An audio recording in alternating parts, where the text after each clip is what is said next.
ربی اشرح لی صدری ویسر لی امری واحلل عقدۃ من لسانی یفقہوا قولی۔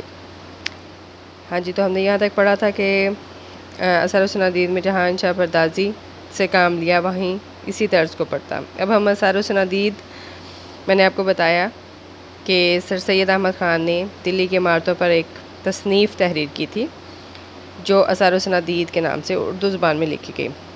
اب وہ بتا رہے ہیں کہ جس زمانے میں اس کتاب کو انہوں نے شائع کیا، اس کے تھوڑے ہی عرصے بعد مرزا غالب نے مکالمہ مکتوب نگاری کی طرف جو ہے وہ توجہ دی۔ انہوں نے اپنے شاگردوں، اپنے ہم عصروں کے درمیان جو ہے خط و کتابت کا سلسلہ شروع کیا۔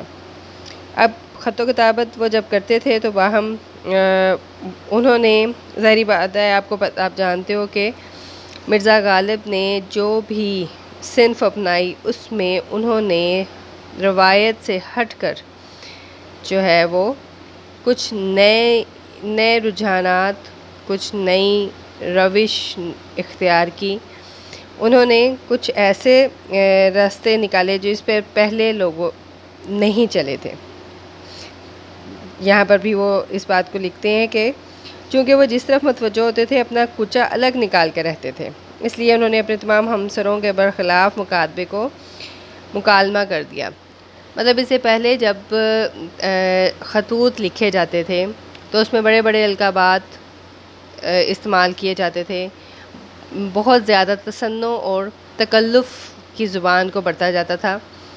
لیکن مرزا اسد اللہ خان غالب نے جب خط و کتابت کا آغاز کیا تو انہوں نے جو ہے وہ بالکل ایک مختلف طریقہ کار اختیار کیا۔ وہ خط کو اس طریقے سے لکھا کرتے تھے گویا دو آدمی آپس میں آمنے سامنے بیٹھ کر گفت و شنید کر رہے ہوں، آپس میں بات چیت کر رہے ہوں۔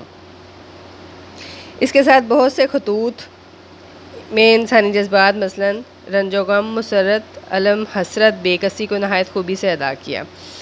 اب وہ کیا کہتے ہیں کہ انہوں نے ہر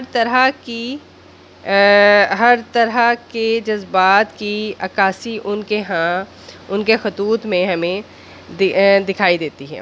اکثر جگہ واقعات کو اس بے ساختگی سے ظاہر کیا کہ اس واقعہ کی تصویر آنکھوں کے سامنے پھر جاتی ہے۔ یعنی انہوں نے بے ساختگی ہوتا ہے بلا تعامل، یعنی یوں بیان کرنا کہ اس میں جو ہے وہ ایک آمد کی سی کیفیت ہو، اس میں یہ محسوس نہ ہو کہ اسے بڑی کوشش سے کہا گیا ہے یا لکھا گیا ہے، بلکہ بالکل ایک بے ساختگی کا عالم اس میں پایا جائے۔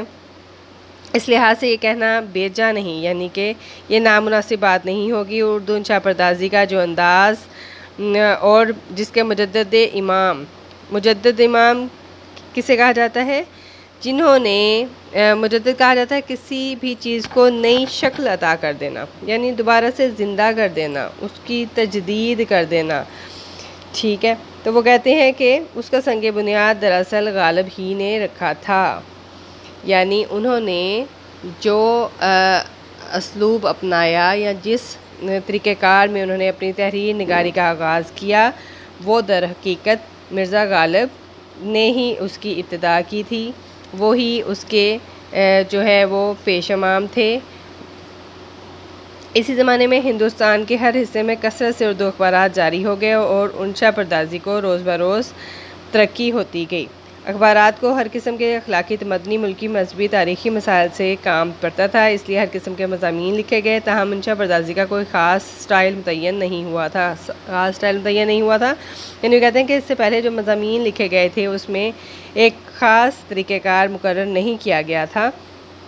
1287 میں، جس کو آج کم و بیش 27 برس ہوئے، سر سید نے قوم کی حالت کی اصلاح کے لیے تہذیب الاخلاق کا پرچہ نکالا۔ اب تہذیب الاخلاق کا پرچہ میں نے آپ کو بتایا تھا کہ انہوں نے یہ پرچہ نکالا تھا، دو رائٹرز تھے، ایڈیسن اور سٹیل۔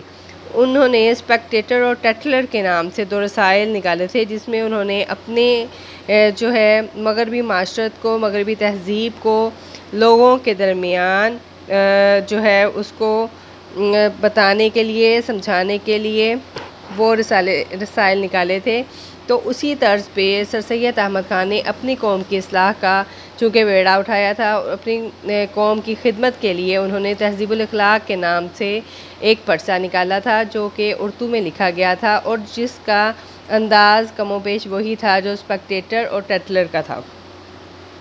ٹھیک ہے، اب یہاں پر وہ بات کیا کرتے ہیں کہ اردو انشاء پردازی کو اس رتبے پر پہنچا دیا۔ اچھا، انشاء پردازی جو ہے وہ انہوں نے کہا کہ مضمون نگاری کو بھی انہوں نے اسی درجے پر پہنچا دیا۔ انشاء پردازی تھوڑا مضمون سے ہٹ کر ایک صنف ہو جاتی ہے جس کے آگے اب ایک قدم بھی بڑھنا ممکن نہیں۔ سر سید نے اردو میں جو باتیں کی اس کو وہ مختصراً تہذیب الاخلاق میں خود ایک مقام پر لکھتے ہیں جس کی خاص عبارت یہ ہے، یعنی اب وہ تہذیب الاخلاق رسالہ جو پرچہ انہوں نے نکالا تھا اس کی جو ہے وہ ورڈنگ یہاں پر دے رہی ہیں۔ جہاں تک ہم سے ہو سکا ہم نے اردو زبان کی علم و ادب کی ترقی میں اپنے ان ناچیز پرچوں کے ذریعے مطلب انہوں نے اپنی عاجزی کو بیان کرتے ہوئے انہوں نے یہ ناچیز کا لفظ استعمال کیا ہے۔ ناچیز کہتے ہیں ویسے حقیر کو۔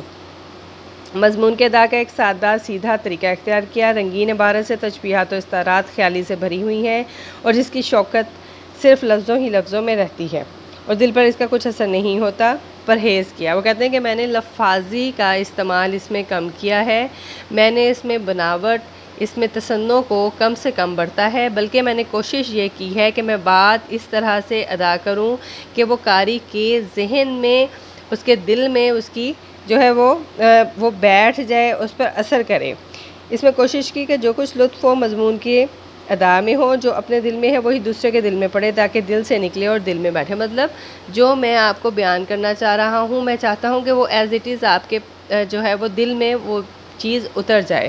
مطلب میں نے بیجا تکلف سے اور بیجا لفاظی سے گریز کیا ہے، بلکہ میں نے عام فہم اور سادہ اسلوب صرف اور صرف اس لیے اختیار کیا ہے تاکہ بات جو ہے وہ سمجھنے میں آسانی ہو اور اس کے اندر جو ہے وہ جذبات اور احساسات جو ہیں وہ زیادہ موجود ہوں۔ اچھا جی، اس کے بعد وہ کیا کہتے ہیں کہ اس آرٹیکل میں سر سید نے انشاء پردازی کو اور بہت سے اصول بتائے جس کو اس موقع پر ہم اختصار کی وجہ سے قلم انداز کرتے ہیں، یعنی کہ اختصار وہ کہتے ہیں ہم نے چونکہ ایک مختصراً بات کرنا ہے اس لیے ہم اس چیز کو جو ہے وہ اس پر ہم بات نہیں کریں گے، اس پر ہم قلم نہیں اٹھائیں گے۔ سر سید کی انشاء پردازی کا سب سے بڑا کمال یہ ہے کہ ہر قسم کے مختلف مضامین پر کچھ نہ کچھ، بلکہ جو کچھ لکھا اس جس مضمون کو لیا اس درجے پر پہنچا دیا کہ اس سے بڑھ کر ناممکن ہے۔ فارسی اور اردو میں بڑے بڑے شعراء اور نثار گزرے ہیں، نثار کہتے ہیں مصنفین کو، نثر نگار کو، لیکن ان میں ایک بھی ایسا نہ تھا جو تمام قسم کے مضامین کا حق ادا کر سکتا۔ یعنی وہ کہتے ہیں کہ بہت مصنفین اور شعراء کرام گزرے لیکن کوئی بھی ایسا نہیں تھا جس نے دل پر اثر کیا ہو۔ فردوسی بزم میں رہ جاتا ہے اور سادی رزم کے مرد میدان نہیں۔ یعنی وہ کہتے ہیں کہ فردوسی جو کہ جن کا پورا نام ابوالقاسم فردوسی ہے اور یہ طوس کے رہنے والے تھے، ٹھیک ہے، تو وہ کہتے ہیں کہ وہ صرف مجلسی اور اس انداز سے بات کرتا ہے کہ وہ محفل کی زبان بن جاتی ہے۔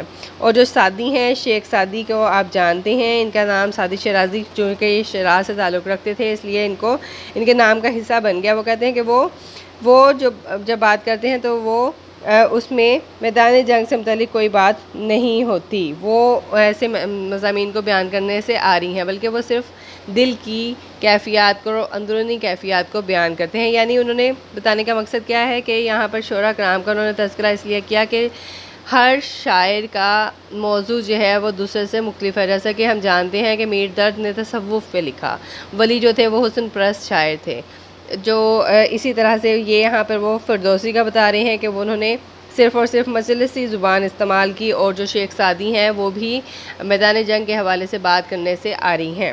ٹھیک ہے جی، آج کے لیے اتنا ہی، پھر ملیں گے انشاءاللہ۔